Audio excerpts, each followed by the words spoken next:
que es el ascenso de la extrema derecha, muy ligada al narcotráfico, al poder. Es lo que nosotros llamamos el uribismo.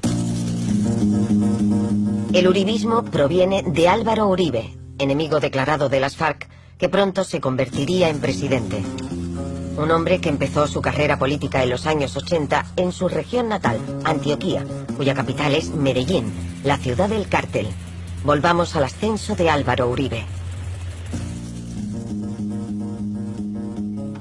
Por sus investigaciones sobre el pasado de Uribe, el periodista Nacho Gómez ha recibido premios internacionales de investigación e innumerables amenazas de muerte. Por hacer la investigación que mostraba la existencia de un helicóptero del presidente Uribe en el laboratorio Tranquilandia.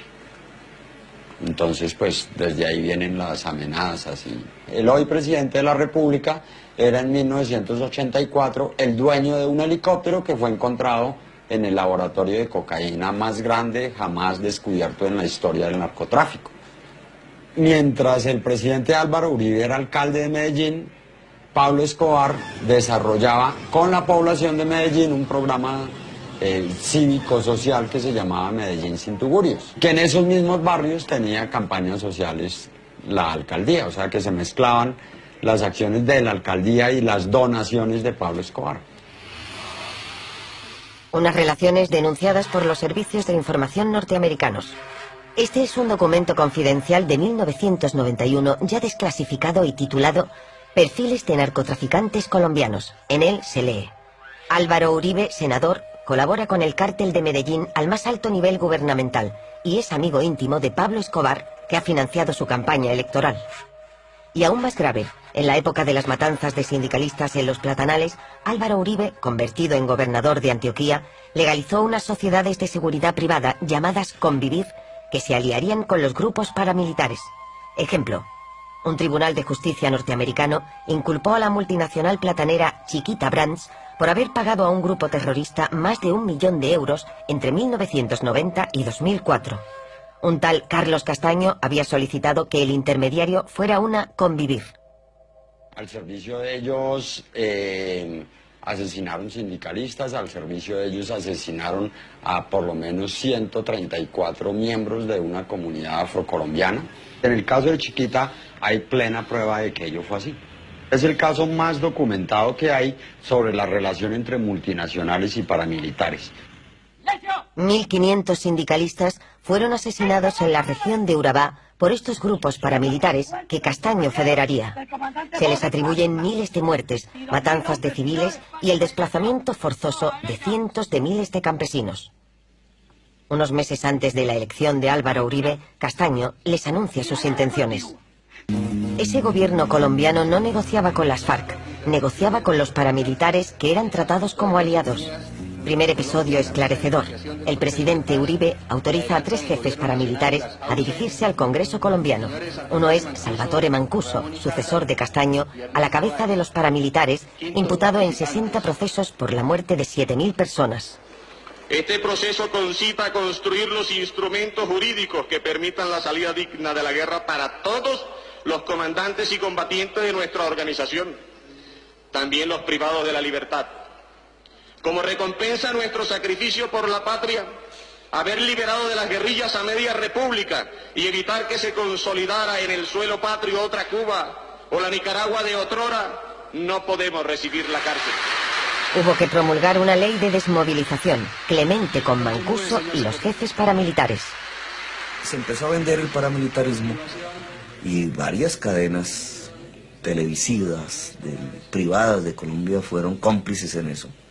Se empezó a vender no como lo que eran los ejércitos privados del narcotráfico que estaban cometiendo crímenes contra la humanidad, sino como los ejércitos salvadores contra la barbarie de la FARC. Casi nunca combatió la FARC con los paramilitares. Eso casi no existe en la historia de Colombia, sin embargo así se vendieron. Y entonces el paramilitarismo empezó a tener una legitimación social. Las negociaciones desembocaron en la desmovilización de Mancuso y 32.000 hombres se convirtieron en una carga para Uribe. Washington los clasificó como grupo terrorista, debían entregar sus armas y recibirían una ayuda del gobierno. En cuanto a los 200 jefes, negociaron su situación en base al famoso decreto Justicia y Paz. A cambio de confesiones exhaustivas, se les prometieron grandes reducciones de las penas. Por sorpresa, Mancuso empezó a revelar el funcionamiento de toda la maquinaria paramilitar que se resquebrajó. Lógicamente que en toda la región del país se eligieron congresistas. ¿Y quiénes nos eligieron? Esas poblaciones que direccionábamos directamente nosotros. Igual hacíamos también con alcaldes, igual se hicieron pactos para gobernación. Las revelaciones de Mancuso llevaron a una serie de detenciones. Según él, el 35% del Congreso había sido elegido gracias a los paramilitares. Varios senadores y jefes de campaña de la coalición uribista fueron encarcelados en La Picota en un ala privilegiada, donde hacían barbacoas familiares. El ala pronto fue bautizada por los detenidos como el Congresito. Lo cierto es que todos los caminos del paramilitarismo conducen al presidente Uribe, porque su círculo más cercano ya ha llegado allá. Para responder. La Corte Suprema de Justicia también inculpó al jefe de los servicios de inteligencia, Noguera, que fue acusado de eliminar los expedientes que relacionaban a políticos con paramilitares y traficantes. El país estaba sumido en una crisis calificada como parapolítica por la vinculación del paramilitarismo con la política. En el Congreso, el senador Petro osó denunciar directamente al presidente en el curso de un debate que hizo época. Miren ustedes aquí, primera foto, el presidente Uribe invitando a votar por él mismo y por sus amigos que están sentados atrás, congresistas hoy en desgracia, procesados, Eric Morris. El presidente desvió la atención de la opinión pública sobre los rehenes. Una nueva operación militar de rescate acabó en una carnicería. 10 de los 11 diputados de Cali resultaron muertos.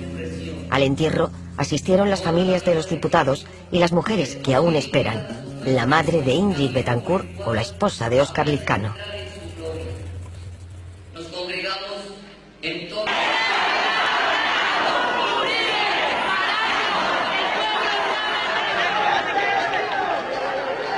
Y después todo fue muy rápido. El escándalo de la parapolítica alcanzó al aliado más cercano del presidente, su primo, Mario Uribe.